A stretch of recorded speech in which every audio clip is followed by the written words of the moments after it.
બાંગ્લાદેશના નેતાઓ અને સુરક્ષા એજન્સીઓએ ગેરકાયદે બાંગ્લાદેશી નાગરિકોને પાછા મોકલવાની ભારતની કાર્યવાહી સામે સખત વાંધો ઉઠાવ્યો છે. બાંગ્લાદેશે ભારતની આ કાર્યવાહીને પોતાના સાર્વભૌમિત્વ પર હુમલો અને રાષ્ટ્રીય સુરક્ષા માટે ખતરો ગણાવ્યો છે. જો કે હકીકતમાં મંગળવારે ભારતે 67 બાંગ્લાદેશી નાગરિકોને પાછા મોકલ્યા હતા, જ્યારે બુધવારે સવારે 13 લોકો ભારત બાંગ્લાદેશ સરહદની ઝીરો લાઇન્સ પર ફસાયેલા રહ્યા હતા. મળતી માહિતી મુજબ 26 મેના રોજ બાંગ્લાદેશી સેનાના એક વરિષ્ઠ અધિકારીએ ધમકી આપી હતી કે ભારત દ્વારા ગેરકાયદેસર નાગરિકોને ધકેલવામાં આવી રહ્યા છે, કે જે સ્વીકાર્ય નથી અને જો જરૂર હશે તો અમે સૈન્ય કાર્યવાહી માટે પણ તૈયાર છે. બાંગ્લાદેશી મીડિયા અનુસાર 7 મેથી 800થી વધુ લોકોને બળજબરીથી સરહદ પાર મોકલવામાં આવ્યા છે, કે જેમાં ભારતીય નાગરિકો અને રોહિંગ્યા શરણાર્થીઓનો સમાવેશ થાય છે. બાંગ્લાદેશના અખબાર ધ ડેઇલી સ્ટાર અનુસાર મહિલાઓ અને શિશુઓ સહિત 13 લોકો ઝીરો લાઇન પર ફસાયેલા છે.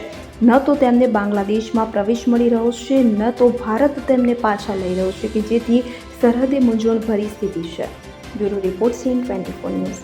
હવે જુઓ દેશ દુનિયાની તમામ ખબરો તમારી આંગળીના ટેરવે. ઉઠાવો મોબાઈલ અને ગૂગલ પ્લે સ્ટોર પરથી ડાઉનલોડ કરો અમારી CN24 ન્યૂઝ મોબાઈલ એપ.